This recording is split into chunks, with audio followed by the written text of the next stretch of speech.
Hello दोस्तों, कैसे हैं आप सभी। स्वागत है आपका हमारे YouTube channel education with Sanghamitra में। दोस्तों, आज मैं इंडियन कॉन्स्टिट्यूशन का मॉक टेस्ट जो है मेरा 8 है। और जैसा कि मैंने पहले बताया था कि मैंने 10 सीरीज बनाई है, तो काफी इम्पोर्टेंट है। तो सबसे पहले बात करते हैं निम्नलिखित में से भारतीय संविधान की कौन सी विशेषता नहीं है। तो नीचे ऑप्शन दिए गए हैं, ठीक है। उसमें ये बताना है आपको कि इसमें से कौन सी संविधान भारतीय संविधान की विशेषता नहीं है, यानी उसकी फीचर्स नहीं है। तो देखिए, संसदीय प्रणाली, संसदीय शासन प्रणाली, ठीक है। नेक्स्ट है सार्वभौमिक वयस्क मताधिकार।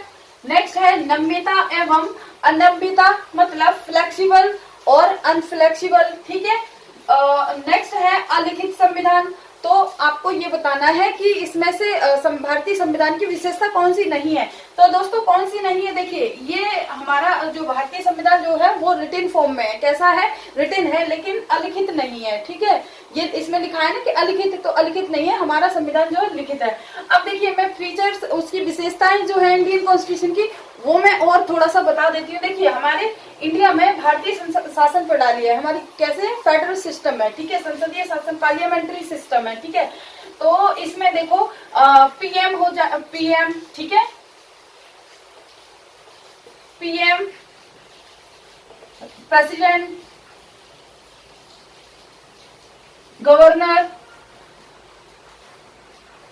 ठीक है, कैबिनेट, ठीक है। तो ये लोगों का, इन लोगों के ही बीच में ये शासन को चलाया जाता है, ठीक है। यानी सारी पावर्स जो होती है पीएम में होगी, प्रेसिडेंट में होगी, गवर्नर में होगी, कैबिनेट मंत्री में होगी, ठीक है। तो अब ये फेडरल सिस्टम, ये सॉरी संसदीय शासन प्रणाली कहाँ से ली गई थी दोस्तों? ब्रिटेन से लिया गया है, ठीक है। ब्रिटेन से ली गई है। ब्रिटेन का कॉन्स्टिट्यूशन है, संसदीय शासन प्रणाली वहां पर भी है और हमारे इंडिया में भी है, ठीक है। अब नेक्स्ट है सार्वभौमिक मताधिकार, ठीक है दोस्तों। मतलब कोई भी हमारे देश में, इंडिया में, मतलब 18 साल का कोई भी व्यक्ति है ना, उसको वोट देने का अधिकार है। फिर चाहे वो गरीब है या अमीर है, पढ़ा लिखा है या अनपढ़ है, उस किसी भी फॉर्म में हो, किसी भी तरह का हो, वो उसे वोट देने का अधिकार है। उसको वोट देने से कोई भी डिनाई नहीं कर सकता, उसको कोई भी रोक नहीं सकता। दोस्तों, एक बात इंपॉर्टेंट मैं और बताती हूँ। ये 1989 में एक कॉन्स्टिट्यूशन अमेंडमेंट हुआ था, ठीक है। कॉन्स्टिट्यूशन अमेंडमेंट हुआ था, है ना। तो 61वां था, ठीक है। 61वें कॉन्स्टिट्यूशन अमेंडमेंट हुआ था। उसमें क्या कहा गया था? उसमें कहा गया है कि 22 कर दी थी, मतलब कि जिसकी 21 साल कर दी गई थी कि कोई भी व्यक्ति है, कोई भी पर्सन है, उसकी एज जो है 21 साल की हो, वो वोट दे सकता है। लेकिन इसको कैंसिल कर दिया गया, लेकिन अब फिर से वही अपनाई गई है। 18 साल का कोई भी व्यक्ति, उसको वोट देने का अधिकार है, ठीक है दोस्तों। अब नेक्स्ट बात करते हैं नम्यता, मतलब फ्लेक्सिबल और अनफ्लेक्सिबल, मतलब रिजिड नहीं है। हमारा कॉन्स्टिट्यूशन कैसा है? देखो, टाइम पर उसमें परिवर्तन किए जा सकते हैं, उसमें चेंजेस किए जा सकते हैं, ठीक है। जैसे संविधान संशोधन हो गया या फंडामेंटल राइट्स हो गए, किसी भी तरह का कोई भी परिवर्तन किया जा सकता है। ऐसा नहीं है कि एकदम से मतलब रिजिड हो, ठीक है। तो हमारा संविधान कैसा है? लचीला है, परिवर्तनशील है, उसमें परिवर्तन हो सकता है, ठीक है। उसमें आपको फंडामेंटल राइट देखने के लिए मिलेंगे, ठीक है। फंडामेंटल ड्यूटीज देखने को मिलेगी, ठीक है। डीपीएसपी देखने को मिलेगा, डीपीएसपी यानी directive principle of state policy, ठीक है। और क्या देखने को मिलेगा? हमारे ये फीचर्स हैं इंडियन कॉन्स्टिट्यूशन के, ठीक है। अब नेक्स्ट है जैसे स्वतंत्र न्यायपालिका, मतलब निष्पक्ष, है ना। न्यायपालिका जो जैसे 3 लेवल हो गए, कौन कौन से? एक सुप्रीम कोर्ट हो गया, एससी, है ना, और एक हाई कोर्ट हो गया, ठीक है, और एक डिस्ट्रिक्ट कोर्ट हो गया, ठीक है। तो ये कैसे है? इन पर मतलब किसी भी तरह का कोई दबाव नहीं है, ये एकदम निष्पक्ष हैं, मतलब एकदम ये स्वतंत्र हैं किसी भी कानून को लागू करने में, ठीक है। तो ये हो गया, स्वतंत्र न्यायपालिका हो गई, है ना। और अब हमारा संविधान जो है रिटन में है। कैसे है? रिटन में है, ठीक है दोस्तों। रिटन है हमारा कॉन्स्टिट्यूशन, अलिखित नहीं है। तो हमारा कॉन्स्टिट्यूशन, तो दोस्तों ये इम्पोर्टेंट है काफी, ये फीचर्स हैं इंडियन कॉन्स्टिट्यूशन के, ठीक है।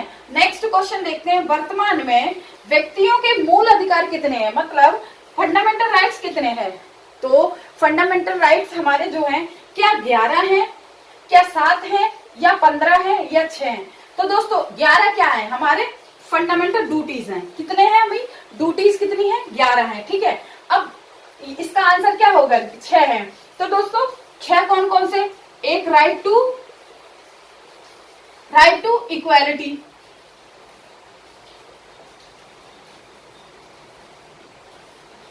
राइट टू इक्वालिटी आर्टिकल कितने से कितने तक है दोस्तों, ये 14 टू 18। ठीक है, नेक्स्ट है राइट टू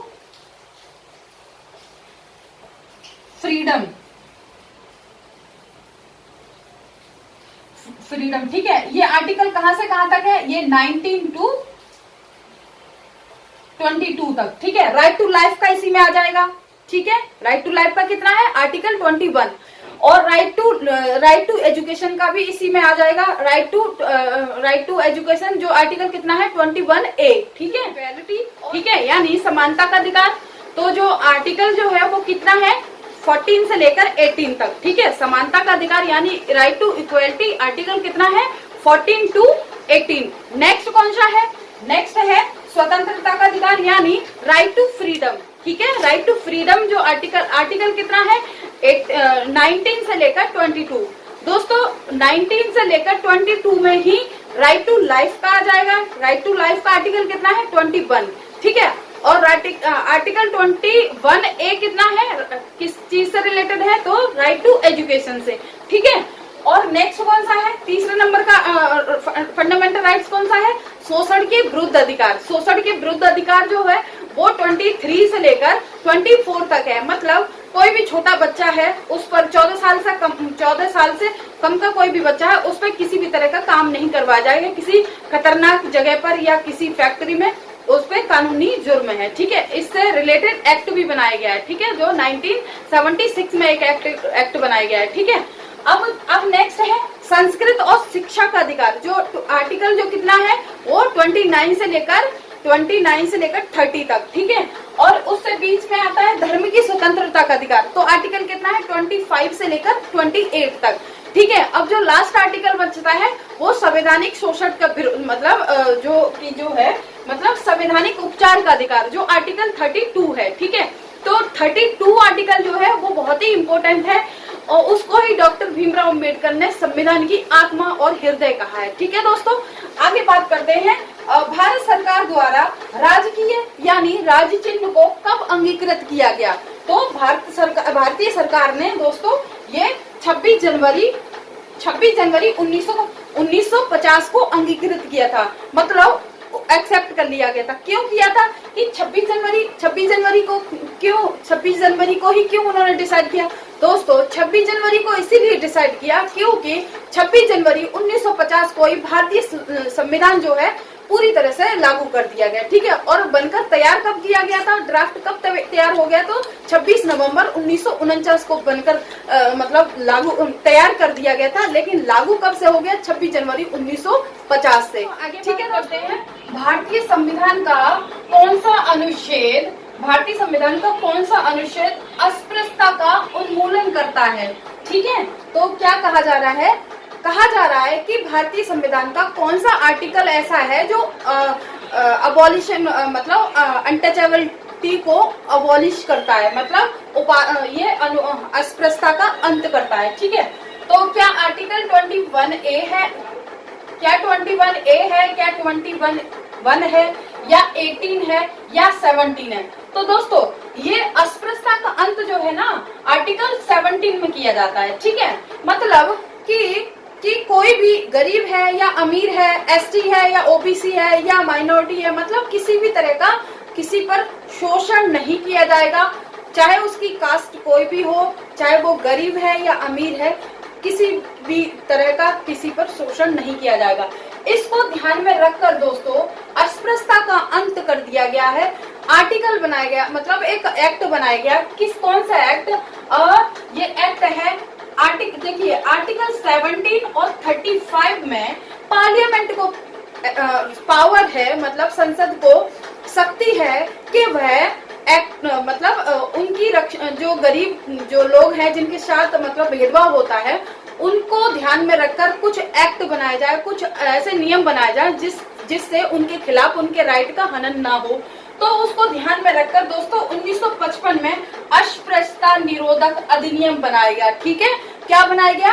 अस्पृश्यता निरोधक अधिनियम बनाया गया, जो कि दोस्तों 1976 में संशोधन किया गया। यानी 1967 में जब संशोधन हो जाता है और 1977 में क्या कर दिया जाता है? नियम बना दिया जाता है। नियम यह बनाए जाते हैं कि कोई भी व्यक्ति किसी के भी प्रति किसी भी तरह का शोषण नहीं करेगा। अगर शोषण करता है तो उस पर कानूनी कार्रवाई की जाएगी। ठीक है दोस्तों, इसी को ध्यान में रखकर इस एक्ट को खत्म करके दोस्तों इसके नाम पर इसमें बदलाव करके, इसके नाम में बदलाव करके क्या कर दिया गया है कि सिविल अधिकार संरक्षण अधिनियम यानी सिविल राइट प्रोटेक्शन एक्ट क्या कर दिया गया है? Civil right protection act 1955। ठीक है, तो इसका नाम चेंज कर दिया गया है। लेकिन अब नया जो एक्ट है ना, तो नाम चेंज करके क्या कर दिया? Civil right and protection act. ठीक है, इसी को ध्यान में रखकर दोस्तों SC ST OBC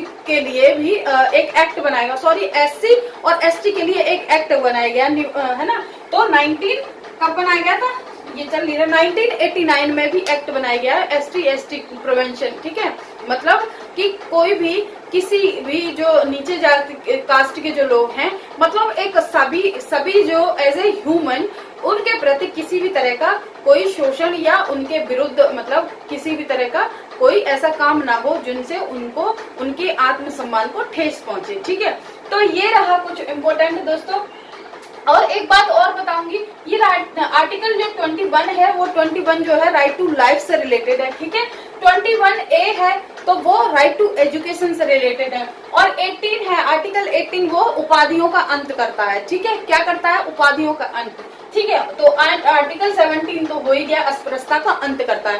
तो दोस्तों ये रहा कुछ इम्पोर्टेंट। आई होप सेशन पसंद आया होगा, और कमेंट करके जरूर बताएं कि सेशन कैसा लगा। हमारे चैनल पे अगर आप नए हैं तो कमेंट करके जरूर बताएं, और चैनल को लाइक करें, शेयर करें, सब्सक्राइब करें। Thank you so much for watching.